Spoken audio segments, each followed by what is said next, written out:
Hi, we are South America's up north. My name is Ivanis, My name is Erica. and today we're gonna show you all the steps that we have to face in order to install our electrical component on the van.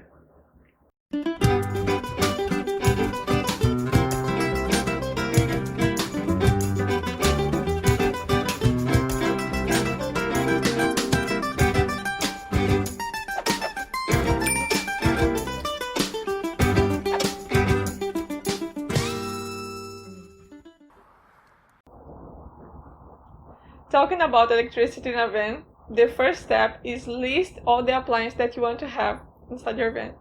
And also search all the watts, the power that each one needs. This list you make dividing by 12 volts and 110 volts if you have something. In our case, we had some appliances. And after that, you sum both lists.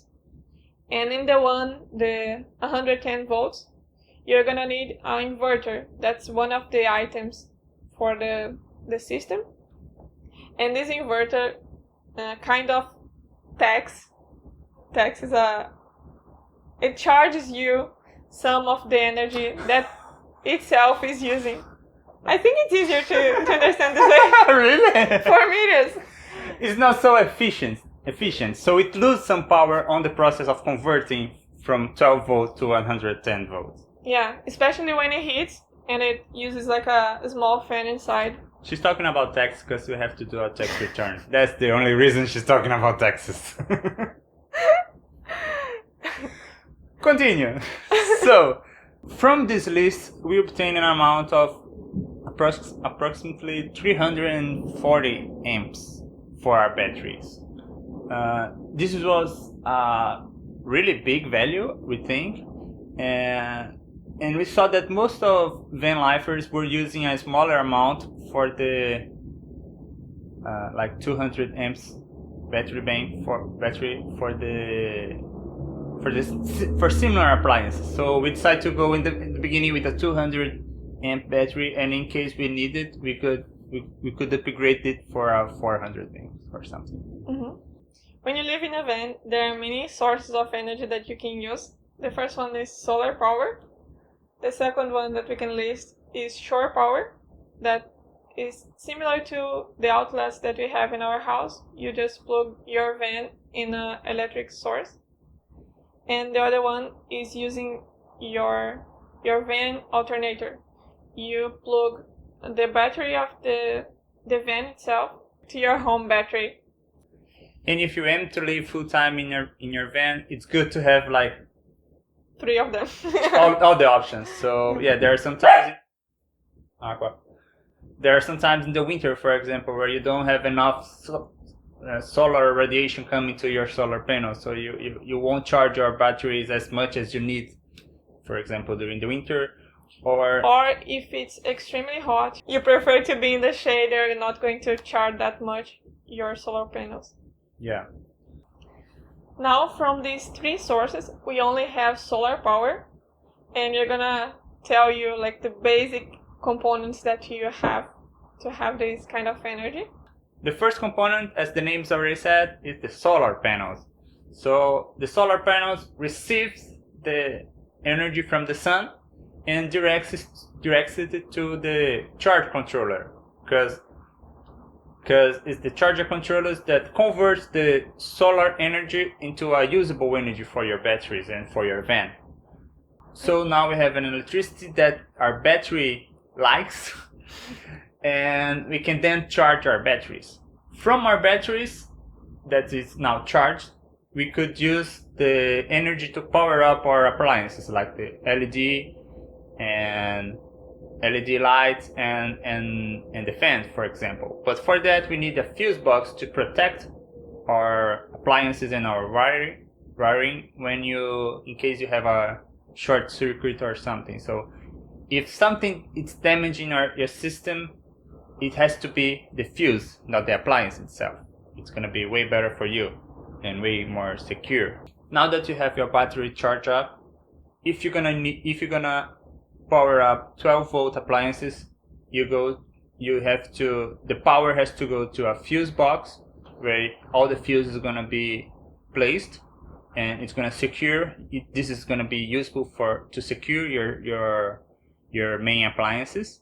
But if you need to power 110 volts appliances, you need an inverter to convert this energy from 12 volts to 110 volts. So you're gonna need a wire that runs from your battery to your inverter, and from the inverter to your 110 appliances. And between the inverter and your appliances, your 110 appliances, similar to the function of the fuse box, we use the breakers.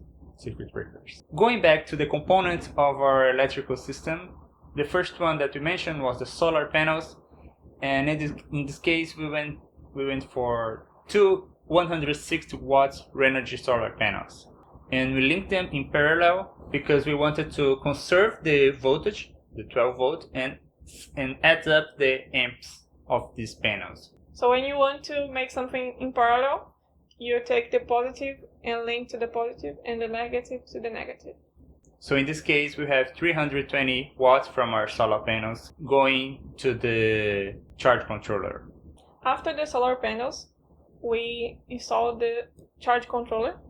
And as we had 320 watts in our solar panels, we divided it by 12 volts to have the amount of amps. And in this case, we had 26 amps.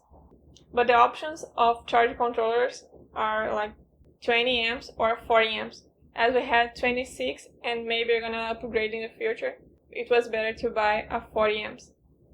The other item is the battery, which is actually in most of the case the most expensive item of your electrical components in the van. And we decided to go with the lithium battery instead of an AGM or lead acid battery, because we could use more of it has more available power. So in the case of a lead acid battery, you could use only 50% of the power of the battery without damaging the battery cells. For the lithium, you could use it up to 80% of this power.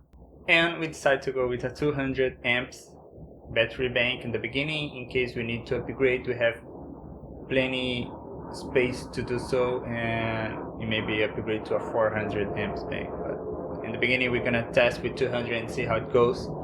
So far, we already tested this battery bank with some daily use components that we do in the van, like the LED lights, the fridge, and the fans.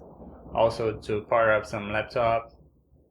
And so far it's so good, it's working well for us this case. So probably we're gonna stay with this 200 amps battery bank.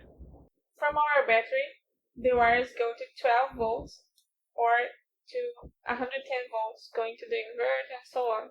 But focusing on the 12 volt, we have a fuse box, and we bought one that fits up to 12 fuses.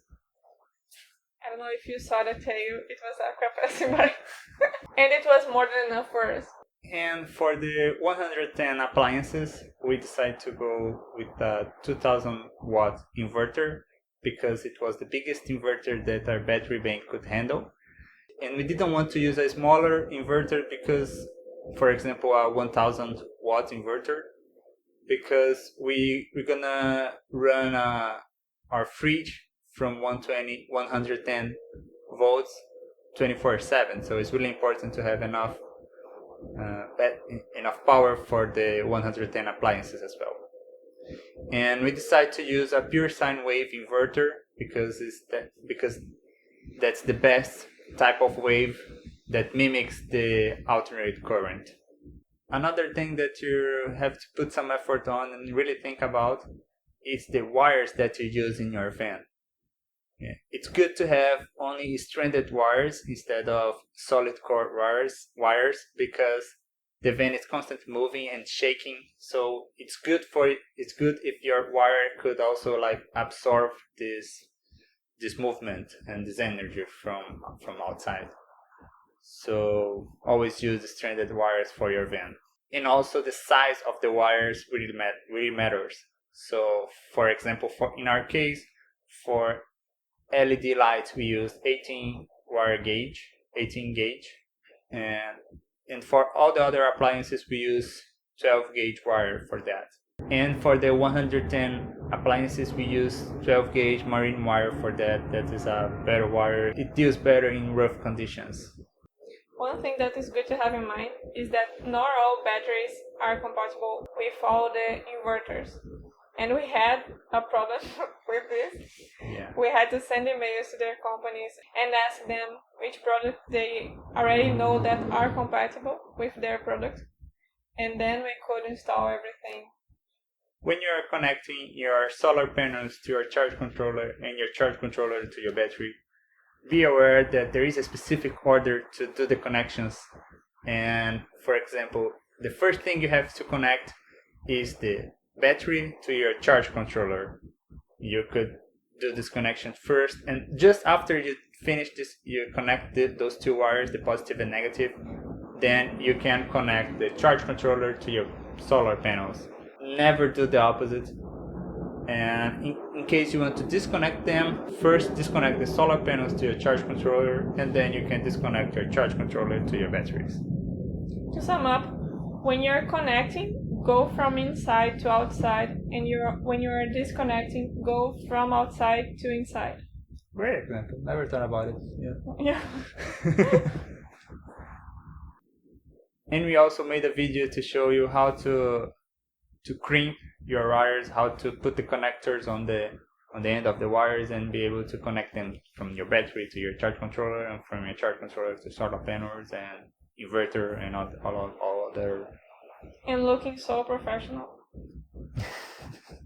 I think so. Thank you. Thank you so much for being here with us.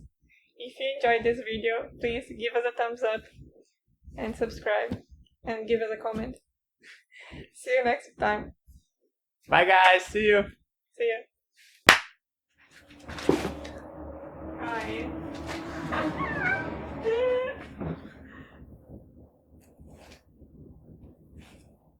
Eu já começo fazendo isso, né?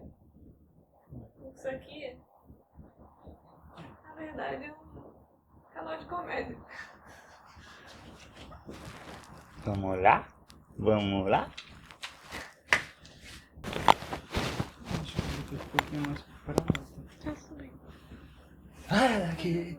Você vai embora. Animação. Eu começo dessa vez. Vai. Pronto.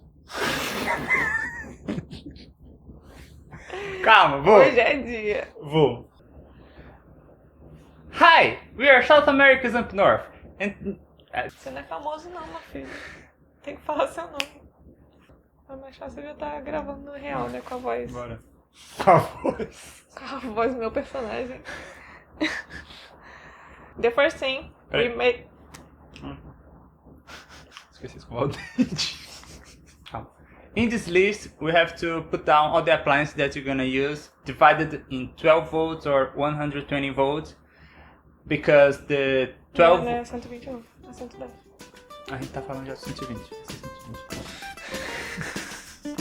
Vai ficar dificuldade danada de editar esse negócio. Não, desde o começo a gente falou 120. Eu falei 110 o tempo todo. Ninguém, só eu faz 110, ninguém mais. Aqui nessa sala cheia de gente. Uhul!